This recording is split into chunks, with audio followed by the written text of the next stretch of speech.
Welcome back to the channel. I'm going to tell you why you should give your breeders a little bit of respect.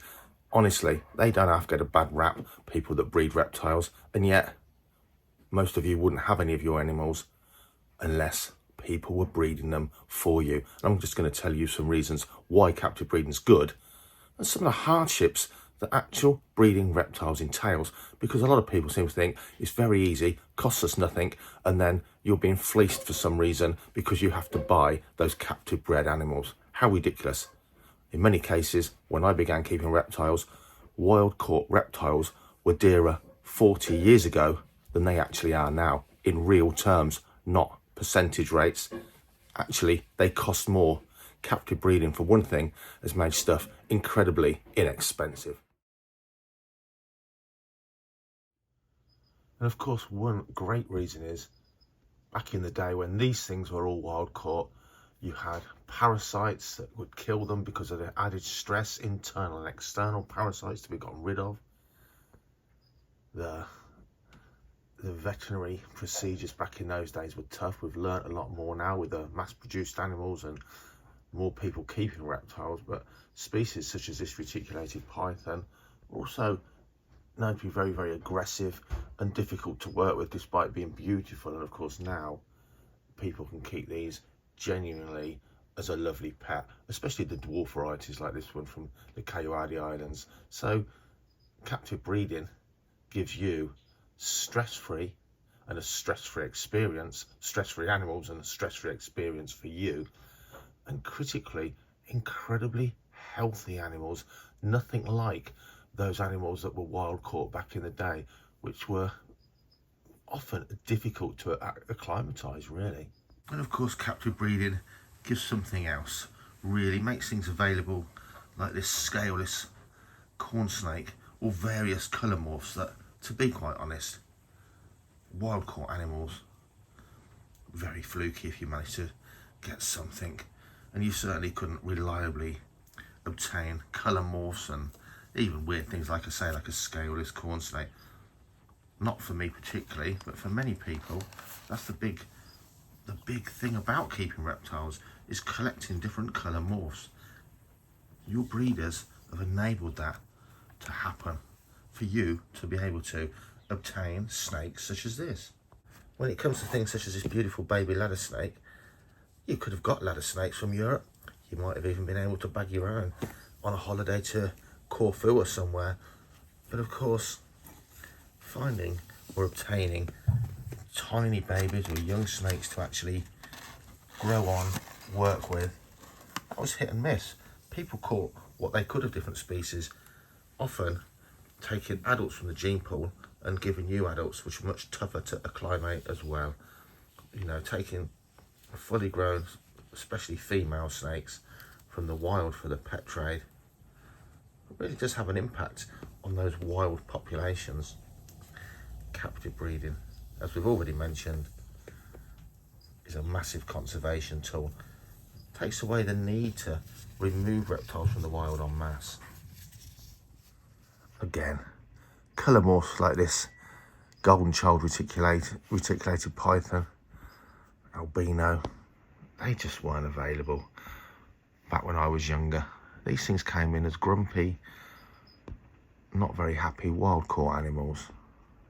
Now all these colour morphs of various reptiles, it's a whole new aspect to the hobby that really, it wasn't anything like a major part of the hobby until genuine captive breeding and breeders came along and made it happen, or certainly made it a possibility. Australian blue-tongued skinks, smuggled away. Australia never let their actual Australian blue-tongued skinks out, but again, although somewhere along the line these guys were smuggled out, captive breeding has now made them available to anyone and everyone. Healthy stock of a species that actually you can't get from the wild legally outside of Australia anyway. So some shenanigans went on, but again, it's the captive breeding that's made them available to the masses. Did you even know that the humble crested gecko was classified as extinct not that long ago, and then a few were rediscovered, and it was captive breeding that probably saved the species from extinction totally and in the wild, and also introduced these amazing things to the pet trade, to the point now kids breed them in their bedrooms and sell them for more pocket money to further their reptile addiction, as well as, of course, professional breeders. So captive breeding, many documented cases of many animals, has saved species genuinely from extinction.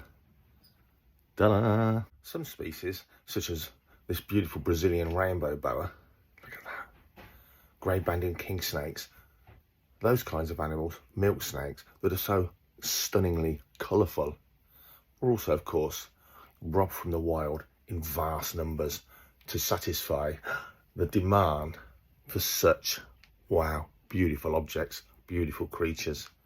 Again, captive breeding has taken away the need to deplete those wild populations pretty much totally. They still are, but we don't need to. We can produce cost-effective, healthy beauties like this for anyone. But it's the breeders and the pioneering breeders that made that happen, and breeders like myself and many others that make it a possibility. Captive breeding, great for everything, including conservation.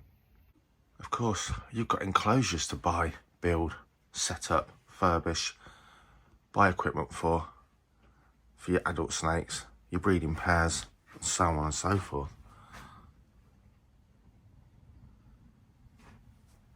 Might be a one-off cost on the whole, but that can be hundreds of pounds. To be honest, you might say, hold on, well, you breeders keep everything in rack systems. Well, I don't, but there are some of my stuffs in rack systems, and that costs a lot of money to buy, build, make, heat, set up, so on and so forth. Either way, makes no difference. There's a big outlay just for the adult snakes. And remember, that's about 3 or 4 years before they've got a chance of even breeding. So think about all the food those adult snakes are going to eat for the first 4 years, let alone every year since. Look at the prices of rats and mice, for example. Hundreds and hundreds of pounds on one pair of snakes before there's even a chance of breeding them. And of course, all that electrical equipment that you've had to shell out for costs a lot of money to run. It always has, at the moment, an exorbitant amount of money to run a reptile room or the enclosures for just a male and female snake of any species. Certainly when you top that up over a few years' time, before you start breeding them, and then annually ever since. So you've got your electricity costs.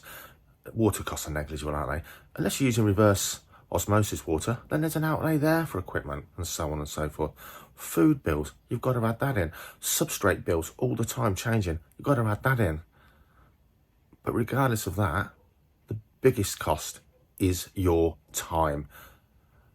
People buying snakes to keep as pets as part of their collections, they have no idea of the time it takes not only to look after the pair of adult snakes, relatively minimal, the time it takes to look after baby snakes until they're established and ready for sale is inordinate.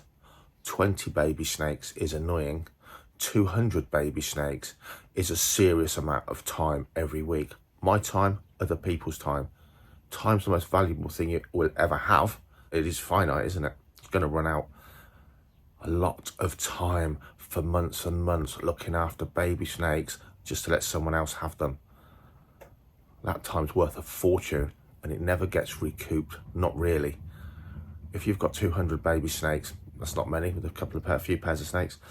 If you've got thousands of baby snakes, it's a full-time job breeding reptiles once you get to that sort of amount. Or you do your full-time job plus a full-time job on top, looking after your reptiles and your breeding animals, because you enjoy breeding them, you enjoy the fact you're promoting captive breeding, you enjoy the fact of letting other people have these most amazing things that you've bred yourselves. It is a lovely feeling. Beautiful, healthy snakes. Most of the time, that money does nothing but go back into their reptile keeping. For the lucky few that have hit the big time when things were good, especially breeding colour morphs, you can make a good lot of money from breeding snakes and reptiles. People think that's what reptile breeders do. 99% of them, the money from breeding reptiles goes into keeping their reptiles and nothing more at all. So not only have you got to build or buy incubators, either way costing you money, space, time, you've then got to get the eggs to hatch. So these yellowtail crebo eggs, I've already lost 4 actually, that haven't been fertile, or well, they were all fertile, that haven't gone the full distance. Moles got in there. Moles usually secondary. And there's another one that's dimpling, but they'll be okay now. 4 months. 4 months before they hatch. Anything can go wrong in 4 months. You can have a power failure or anything that could interrupt it. The natural causes, everything. 4 months, you've got to keep those at just the right humidity, especially eggs like these, very fussy eggs. And then you've got snakes that possibly want to eat things in the wild when they hatch that you can't provide in captivity. So then you've got weeks or months establishing them, feeding on rodent and fish prey that your customers, you guys, are going to want to feed them on easily. It can take months to get some snakes feeding, especially if they've got a more unusual diet. Months and months. And you can still, of course, lose them to death in that time. So you might start out with 15 eggs. You might end up with nothing, or you might end up with a few youngsters that have took you months to get feeding so well that you're happy to pass them on to someone else. Now, if, like myself, you breed a variety of species, not just a lot of one species, like morphs of royal pythons, for instance, you're going to have more than one incubator, because those dry markon eggs are at around 25C. In here, the colubid eggs in here are at around 28C. Black-headed python eggs were 31.5 centigrade. So it's multiple incubators you've got to buy, build and have space for, let alone multiple because of the actual volume of eggs you might need to put in them. All costing you money, electricity to run, time to buy or make, money to buy, time to make and money to make. And they take up a lot of room and a lot of time, because most of these eggs are about 2 months before they hatch, not the 4 months of dry markon. A lot of time for a lot of stuff to go wrong before you've even got baby snakes to start feeding. So just think, for a breeder to produce you a baby snake from one species of animal, one species of snake or reptile, but if we're talking snakes, that breeder's got to buy a pair of snakes as juveniles. They've got to grow them on for 3 to 4 years to maturity. That entails multiple enclosures, because they need different enclosures as they grow, and 2 of everything.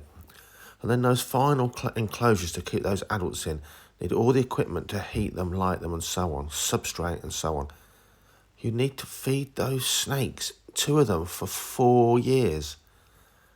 Think of all the cost of all those rodents, getting them well fed up to breeding age and size and in their prime. If you're successful, because you need a lot of knowledge, you've got to have done a lot of research and time spent researching and reading, studying on channels like this, I guess. You've produced eggs. You've now got, for most eggs, a minimum of 2 months in an incubator that you've had to buy or make with all the equipment and the running costs of electricity added on to the running costs of those snakes. You've got to get those eggs, you've got to understand and learn about how to incubate the eggs, what substrate and what humidity, what temperature. You've got a 2 month wait. If you're lucky and they hatch, you've now got to get those snakes feeding. That's going to take you certainly more than a month before they're ready to sell, if not more. Things like black-headed pythons, they eat reptiles in the wild. You've got to get those snakes feeding. You've got to assist feed all those baby snakes until they click in and switch on their own, eating rodent prey, because your customers aren't going to feed their baby snakes lizards. It's down to the breeder to get those baby snakes established. And they've got to be kept in enclosures, singly. They've got to be put on a rack system or something like that, that you've had to buy, where they're being kept and heated. Minimum, once a week, you've got to change the water, clean out the snakes and feed them. Then the next day, you've got to do it all again to make sure they haven't left any food that's going to go rotten in there. Once you've got 100 baby snakes, which is nothing, is it? That's maybe just five pairs of snakes of bred. 100 baby colubrids is a ball ache of time, once, twice a week minimum, just going through their feeding regime.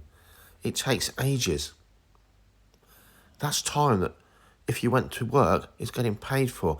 That's time you could spend with your family. I say, respect your breeders. Of course there's rogues out there, just like there's rogue teachers and rogue nurses and rogue policemen. Respect your breeders. When they price a price, don't haggle. Don't say I'll offer you this much. Respect the price they've charged, because most often it's nowhere near enough to cover the care, upkeep and time of those adult snakes and babies. Appreciate a good breeder and what they're doing for you. I hope this video has given you a little bit of an insight. I really do, because for sure, way more goes on to producing your captive bred reptile than you could ever imagine if you don't breed reptiles.